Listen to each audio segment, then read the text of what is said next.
Well, let's bring in Kateryna Argyrou, who is the co-chairperson of the Australian Federation of Ukrainian Organisations. That's the peak body for 22 national community organisations here in Australia. She joins us now from Sydney. Kateryna, hi there. What are your hopes for these talks in Alaska? Hi, Lorna. Thank you very much for the opportunity to speak to you today. Our hopes is for the war in Ukraine to end. Our hopes are for our family members to stop being killed and slaughtered, just like my cousin was killed on the front line a couple of weeks ago. I just returned from Ukraine on Wednesday night, and I traveled there for 2 days just to put my cousin to rest, and watching his two little boys, a 6 and a 4-year-old, say goodbye to their father and their mother, a 30-year-old widow, was absolutely heartbreaking. So while we see headlines of peace talks and different meetings and summits, for us it's very raw, it's very real, and it's heartbreaking that Ukrainians keep getting targeted, civilians keep getting targeted in their homes on a daily basis, that are indiscriminately attacked by the Russian Federation. So we hope that these talks do lead to peace, but we also hope that they lead to just peace. I'm so sorry for your loss, Kateryna. I know the Ukrainian community also have some fears about these talks. What are your fears? Our fears are that talks are being held about Ukraine without Ukraine. Ukraine certainly deserves a seat at the table. President Zelensky should be part of these talks and negotiations, but we also go in with, although we go in with hope, we can judge by past actions of the Russian Federation and know that they are not to be trusted. We know that there was a Budapest Memorandum of 1994, which the US was a guarantor of, that promised that Ukraine would not be invaded when it gave up its nuclear arsenal. Russia has completely disregarded that. We also know that there have been some 20 ceasefire agreements that Russia has also violated.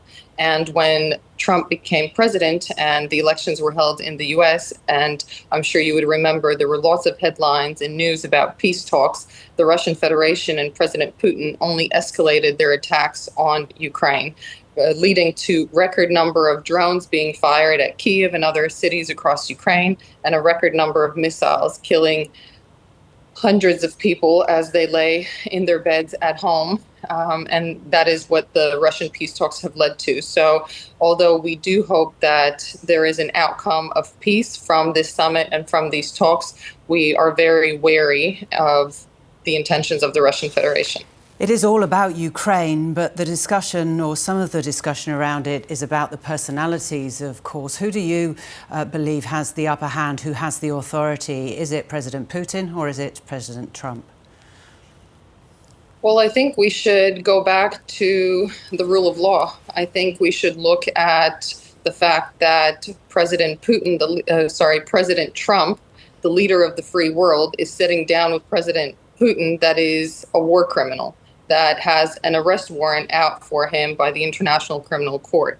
He is sitting down and giving a war criminal a seat at the table to discuss the fate of an independent and sovereign nation.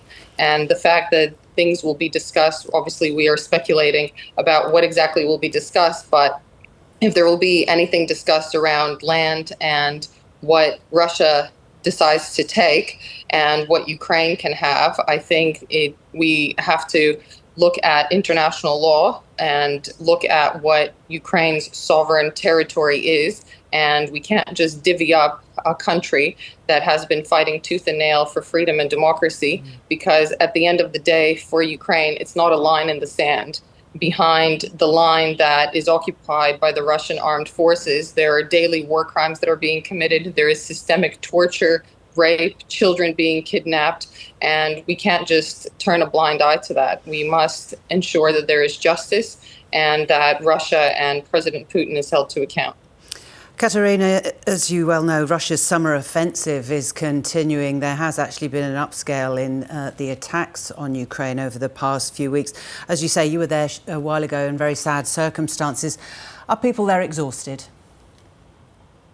They very much are exhausted, but they are resilient.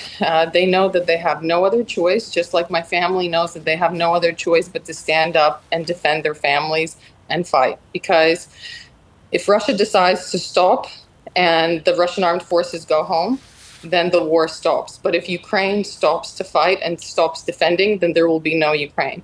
So despite the fact that the war has been going on, the full-scale invasion has been going on for 3.5 years, and everyone is extremely exhausted, not only the frontline troops that bear the brunt of it, but also just regular citizens and civilians that are targeted every single day and have to endure air raid sirens and sleep in bomb shelters and risk being killed at any point during the day or night. They know that they have to pull through. They know that they have no other choice. And that's why Ukrainians, when they are fighting to defend their family, they have no other choice, and they will continue to do so. Kateryna Argyrou, we appreciate your time. Thanks for talking to us. Thank you, Lorna, for the opportunity.